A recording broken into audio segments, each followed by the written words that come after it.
Galera, hoje a gente vai visitar a Sparta, é uma gestora de crédito especializada em crédito privado, e vou mostrar para vocês como é que funciona a gestão, quais setores eles estão olhando. A gente está em São Paulo, tem moto, tem tiro, chuva, enchente. Pelo amor de Deus, vamos de novo. Vamos de novo, acabou.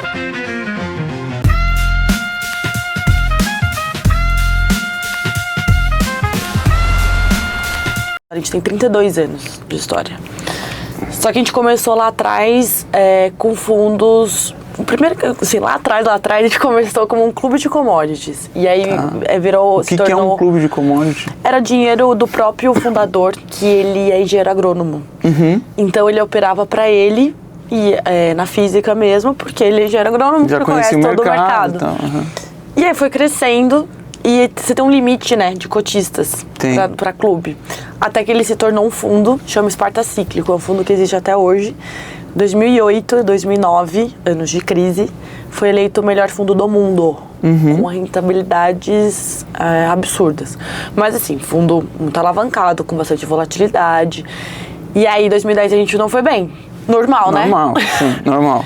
E a gente viu que a gente teve um fluxo de saída bem forte do fundo, porque normal, gente. A gente mora no Brasil, o investidor está acostumado a ter querer uma consistência, não ter volatilidade. E aí a gente falou assim, putz, é difícil, né? Ter que lidar com essa volatilidade de passivo. E nessa época a gente já estava estruturando como gestora mesmo, porque estava crescendo bastante. Aí a gente pensou o seguinte, vamos abrir a frente de crédito privado, que não tinha muitos fundos. Todos os fundos eram ligados aos grandes bancos, os de crédito. A maior parte das gestoras independentes era multimercado mesmo, de renda variável. E aí a gente faz um fundo de crédito mais tranquilo, vol baixinho, aproveita que a gente tem juros altos para pagar as contas do mês. Então a gente fica com essa tranquilidade, pensando em negócio, né? Então a gente deixa uma gestora com um colchão ali de renda tranquilo, e na parte do multimercado a gente consegue tirar o bônus da galera. Então, assim, para quem não é do mercado, um fundo de crédito é basicamente a gente seleciona empresas que estão precisando de crédito ou para fazer um investimento, para crescer, para caixa. Vocês vão lá e, essa empresa aqui é legal, está precisando, está pagando um juro interessante, eu vou selecionar essa empresa para estar dentro do fundo e entregar retorno para o cliente. Então a gente basicamente compra essas dívidas que são debêntures. Tá. E aí uma coisa importante, aqui na Sparta a gente não faz originação de crédito, ou seja, a gente não chega na empresa e conversa com ela. A gente conversa com uma parte de grandes bancos, que eles oferecem essas estruturas, né, que a gente chama de debêntures, essas dívidas já prontinhas, já redondas, com todas os trâmites. Ou seja, vocês são bem focados em crédito privado, em analisar, ver se é bom, se não é, vocês não botam o teu pé num lugar que vai trazer risco, enfim. Perfeito, porque a gente fica focado... Porque assim, tem uma questão importante. Se você origina crédito junto com a empresa, eventualmente você vai ficar em algum conflito de interesses. Por quê? Se der problema na empresa, vai ficar do lado dela, ou você vai ficar do lado do seu cotista, que está aqui no seu fundo. Então a gente também optou por seguir esse caminho e ficar sempre do lado do nosso cotista, do nosso cliente. Então, assim, deu algum problema da empresa, reportou algum dado ruim, a gente está vendo dados setoriais que não estão interessantes, vamos desfazer essa posição, assim, vamos reduzir, a gente tem liberdade. Nos últimos, vamos dizer, 2 anos, a gente teve bastante problema de crédito no mercado. Daí, assim, até comentar com o pessoal que hoje em dia, acho que falta conversar com os clientes de uma maneira transparente. Crédito dá problema, porque as empresas crescem, empresas não dão certo, empresas dão certo. Mas se a gente olhar ciclos de mercado. Mas se a gente olhar os fundos da Sparta, eu não lembro de vocês terem um problema relevante em crédito. O que é impressionante. Que é muito chato. Porque assim, vamos lá, né? Até defendendo um pouco quem teve problema com crédito, a gente está num país onde o nosso juro está em 15%. Ou seja, uma empresa, se ela vai pegar um crédito barato, ela vai pegar 20%. Sim. Né? Então, você tem que tomar muito cuidado. Vai ter problema. E assim, queria entender um pouco como é que funciona a seleção de crédito de vocês. O que vocês olham, o que vocês escolhem, Quando que vocês, isso aqui não tá legal, eu vou sair, enfim, como é que funciona essa gestão de vocês? A gente é muito diligente. Hoje a gente tem 10 analistas aqui de crédito. É bastante gente. Inclusive até em relação a pares de mercado, a gente é o que tem mais analistas.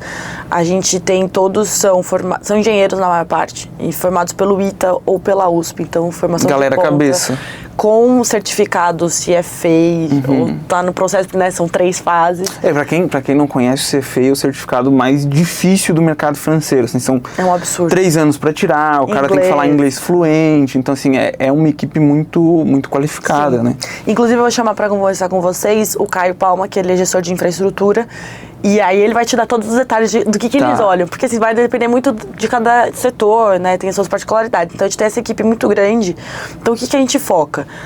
Ter muita gente, ter braço também, no final das contas, para conseguir fazer esse acompanhamento ao longo do tempo. Porque mais importante do que você comprar um papel, o mercado não é estático, a vida não é estática. É ir acompanhando isso ao longo do tempo. A empresa melhorou, piorou, aumentou muito a taxa de juros, vai impactar demais a receita da empresa, ou não, alguma coisa, commodities que a gente começou falando.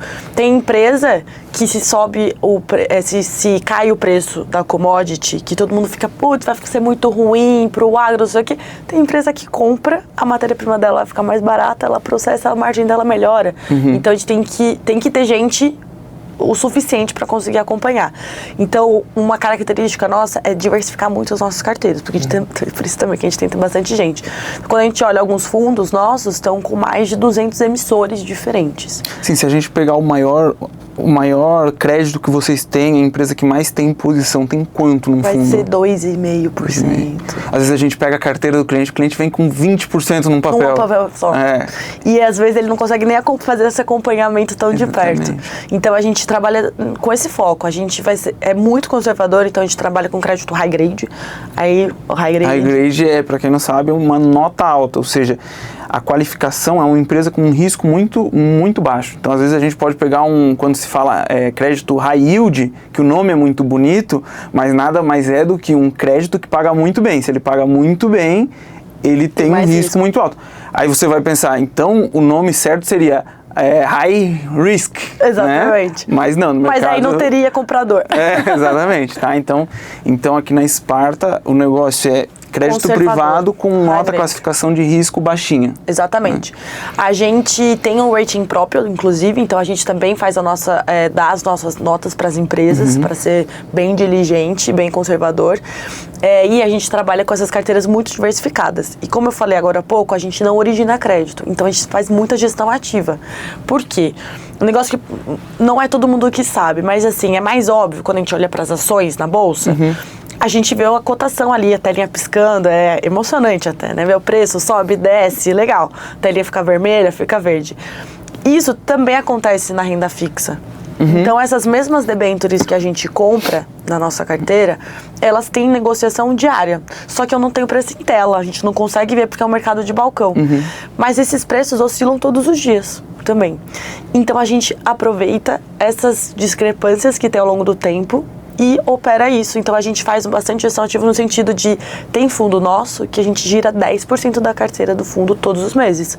Porque a gente está de olho nos preços relativos dos papéis. Às vezes sai uma notícia, sai todo mundo correndo, vocês falam, cara, isso aqui não faz sentido. Exatamente. Né? É muito fluxo. Vou te dar um exemplo. Sempre foi feio. Vou te dar um exemplo de Light. A gente chegou a ter Light lá atrás, um ano antes de dar problema. E saiu uma notícia que ia ter uma legislação que ia mudar. E aí a gente poderia ter impacto. No outro dia, a gente chegou aqui de manhã e falou assim, vamos zerar a posição das nossas carteiras, independente do preço. Ninguém viu essa notícia direito. Te vendeu com lucro, ficamos ali quietinho, porque o maior acerto de um gestor de crédito é o que ele não tem na carteira, né? É mais difícil você quantificar. E aí, a gente zerou, saímos no lucro, o mercado não chegou a bater. Quando deu problema, quem queria sair... A porta ficou pequena, não conseguiu sair antes e tudo mais. Então, a gente acaba olhando esses movimentos porque tem negociação, tem preço todo dia, tem mercado todo dia. E um time também onde cada um tá olhando para uma coisa, né? Exatamente. Então, às vezes o cliente, eu vou comprar uma debênture sozinho, só que ele não tem capacidade de olhar o mercado como um todo, né? Exato. E são muitos debêntures, né? O mercado tem crescido bastante. Qual o tamanho da Sparta hoje? Hoje em dia a gente está com 22 bi sob gestão. Tudo é crédito hoje em dia. O fundo multimercado ele é bem pequenininho, é mais para o próprio fundador mesmo gerir. E a gente tem metade desse recurso em crédito corporativo, que são dívidas CDI+. E o investidor paga imposto. E metade desse recurso são dívidas atreladas ao IPCA+, são dívidas isentas de imposto de renda, que são as debêntures incentivadas. Então, eu acho que é legal também ter essa distinção, porque todo mundo acha que a renda fixa é fácil, mas tem bastante coisa aqui dentro. Então, aqui, quando a gente fala no crédito corporativo, a gente tem os fundos tradicionais, as nossas previdências também, que são bem conhecidas. E eu acho que um negócio muito interessante que a gente faz é que, por mais que a gente compre esse papel CDI+, a gente consegue ir trocando indexador ao longo do tempo.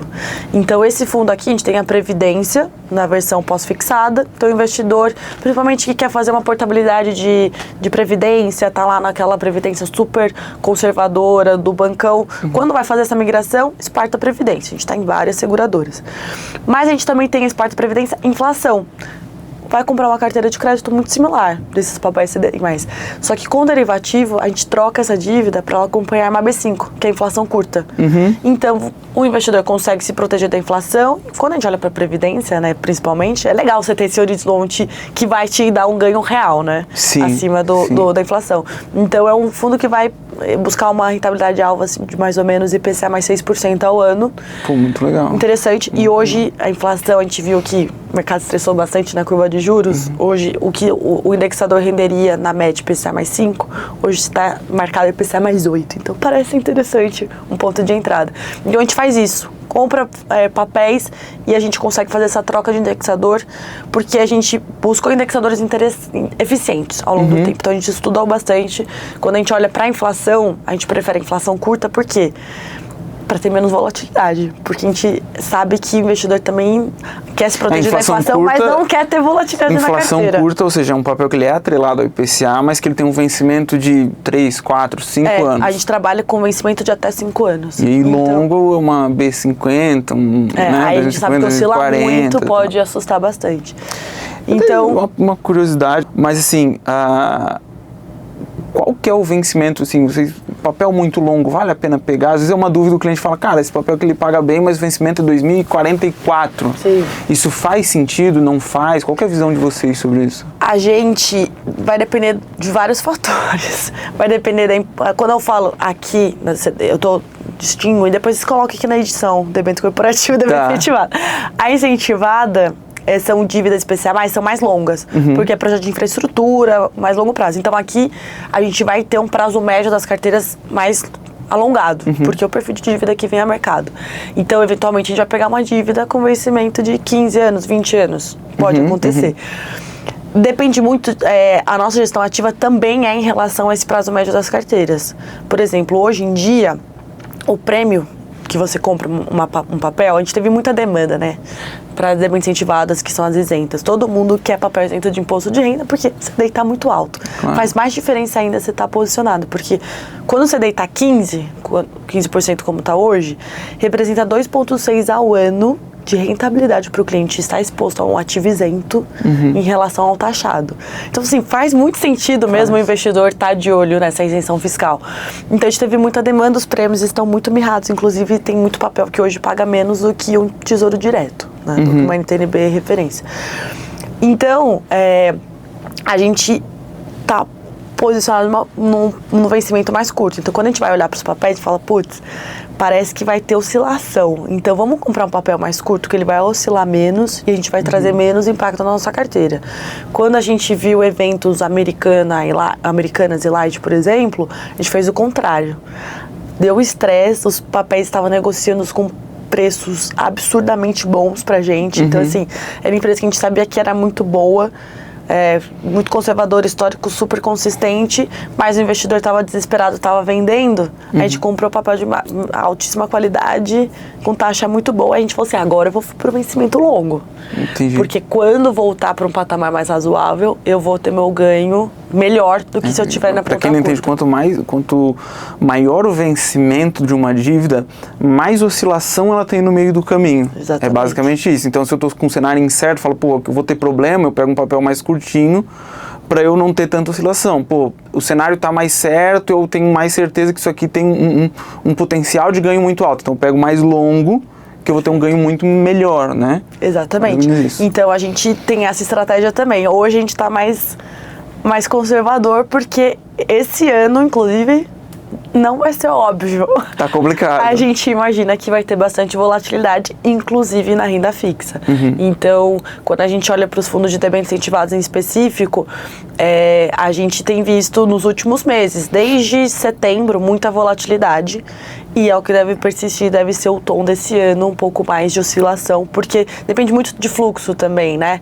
O investidor vai alocar agora, vai para cá, vai para lá, e isso determina como que esses preços devem oscilar ao longo do tempo. E a gente tá com um ano eleitoral, né? Vai ser uma delícia. Também não é nenhum ano que dá assim para sair do mercado, porque precisa de um mínimo para as coisas darem certo. Sim. Mas eu também não posso ficar 100% posicionado, porque também se der errado eu posso perder uma oportunidade de comprar muito melhor. Por isso que as nossas carteiras, por exemplo, todas estão com bastante caixa. A gente acha que é o ano para você ser mais tático na sua alocação. Se o ano der certo, eu vou bem. Sim. Se der errado, eu tenho caixa para comprar. E eu tô me protegendo. Exatamente. Entendi. Tô protegendo o impacto nas cotas ao longo do tempo. Legal. E aí na parte de infraestrutura, que a gente tem, que tem crescido bastante nos últimos anos, justamente por esse motivo, não pagar imposto de renda é bom demais, né? Eu acho que todo mundo gosta. Eu acho que é legal explicar o outro lado, que hoje em dia eu acho que assim, o pessoal tá com umas discussões que não fazem muito sentido para o brasileiro. Quando a gente tem uma debênture incentivada, o que está acontecendo, tá? O governo fala, olha, eu não tenho capital para investir em determinado setor, né? Então, eu vou fazer o quê? Eu vou dar um incentivo, vou tirar uma carga tributária para que o setor privado invista, que faça sentido para o investidor colocar dinheiro nesse negócio, né? Então, por exemplo, agora não sei se tu acompanhou no YouTube, né? A gente teve a turma fazendo ali a Transamazônica. Sim. Você viu a situação daquilo? Então, assim, não tem zero infraestrutura, né? Então, o que o governo faz? Cara, eu vou incentivar o privado a investir num lugar assim para gerar infraestrutura e tal. Então, quando tem incentivo, ele é bom para o investidor e, ao mesmo tempo, a empresa vai captar recurso mais barato, né? E vai ser bom para, assim, quando você passa numa BR, a gente às vezes passa numa BR-101 em algum lugar e tem uma rua muito boa e tal, isso geralmente é uma concessão, não é? De alguma coisa incentivada, infraestrutura. Então a gente tem que cuidar, porque agora a gente tem uma discussão que ontem no evento do BTG estava se conversando muito sobre isso, né? De tirar esse incentivo, tá? No fim da linha é um dinheiro que não vai chegar para infraestrutura, né? E é um crescimento que o Brasil acaba perdendo. Então, é o governo falando, olha, eu sei que vocês estão... o governo fala, eu preciso de caixa, sim, vou tributar vocês, só que ele está tirando de um setor que está assim, indo na veia da economia, é direto para a população. A gente não tem infraestrutura, né? A gente não tem saneamento básico no país. Se você pegar o ranking, é uma vergonha. Exatamente. E, historicamente, a gente viu que o que tinha de debênture incentivada eram só emissões de energia. Era muito concentrado no setor de energia. Só que nos últimos 5 anos, principalmente, a gente viu um crescimento muito forte dos outros setores também. Então, você tem, por exemplo, saneamento. Hoje em dia, a nossa segunda maior exposição nas nossas carteiras, porque a gente teve o marco do saneamento. Então, as empresas necessariamente precisam fazer investimentos na ordem de bilhões de reais nos próximos anos para cumprir o que foi proposto no marco. E é muito bom porque, gente não tem saneamento no país. Então, isso é um desenvolvimento. Isso aqui, se você vai falar na Europa, não tem. A Europa já tem, já está tudo resolvido. Não é infraestrutura, já tá tudo pronto. A gente tem visto, ano passado, a gente teve muitos leilões de rodovias também. Então, assim... Até agora, esse governo atual é o governo que mais fez concessões na história, né? Eu vi algum tempo atrás isso. Muitas. A gente viu, eu falei com o pessoal da B3 ontem, eles falaram que esse mês agora de fevereiro foi fechado só para toques de campanha código de campanhas não, que a gente faz, só para leilões. Foi só do governo a agenda inteira do mês, ou seja... Isso não é uma propaganda do governo, tá, pessoal? Independente se é direita, esquerda, de cima, de baixo, mas isso é um fato. Esse governo agora é o governo que mais fez concessões. Então o governo está falando, olha, eu não tenho caixa para investir, então, cara, setor privado, vai para cima. Porque antes, a gente tem até vários estudos, a gente pode deixar o link para vocês. Era o BNDES que fazia esse tipo de investimento. O BNDES está assim, eu não consigo fazer o tanto de investimento que o mercado de capitais consegue. E é difícil também pela própria estrutura do governo, de, eu tenho que arrecadar o imposto, aí tem que chegar no governo, aí os deputados, todo mundo tem que se combinar para falar, não, a gente vai investir aqui e ali. Quando tu deixa o setor privado fazer esse trabalho, é muito mais eficiente, você tem muito mais gente capacitada, é um dinheiro que vai direto, você tem um dono daquilo ali, então, o investidor está olhando, cara, o meu dinheiro está indo para aquilo ali, vai me gerar retorno. Então, assim, na verdade, na grande maioria dos setores da economia, o privado ele vai ser muito mais eficiente do que o governo, devido ao jeito que isso funciona. Exatamente. Não é? Assim, qualquer pessoa que já, né, fez algum negócio, sabe, cara, negócio que tem dono é muito mais chance de ir para frente do que um negócio que você não tem alguém para responsabilizar, digamos assim. A empresa está ali, eu tenho que gerar resultado nesse projeto. Então, tende a ser um pouco mais eficiente. Então, essa questão de concessão é um negócio que vocês olham assim com bons olhos. Acho que é um negócio que vai crescer. Olha, a gente teve nos últimos, no mercado de demanda incentivadas, nos últimos 2 anos, um crescimento, eu vou trazer um analista para te dar os números, absurdo, que a gente não conseguia ver antes. Então, para a gente tá, assim, na melhor janela possível para fazer investimentos no setor de infra, porque o mercado tem crescido muito. Então, tem crescido em volume, em emissões ao longo dos meses, em negociações no mercado secundário. Então, tá excelente, uma janela. E essa questão da tributação que o pessoal tava com medo, o governo volta a conversar, porque o governo ele dá de um lado e do outro ele dá um discurso que não faz nem sentido com o que ele tá fazendo. Falando, olha, eu sou o maior, eu permiti ser o governo com mais concessão. Aí do outro lado, não, eu vou tributar.